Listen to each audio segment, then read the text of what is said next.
Plod i pepeo. U mozaiku nedostupnih suncu poznaješ li sebe? Ako mi odsječete stopala, mislite neću moći da vas sustignem. Ja ću opet da hodam, umoran do duše. Ići ću za vašim krvavim tragom. Polomite li mi pero, mjesečinom ću da pišem i slijedim krvave tragove pepelom skrivene.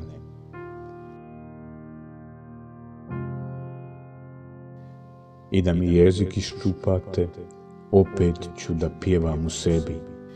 I vi ćete to dobro čuti. Hrastu ste grane ogoljali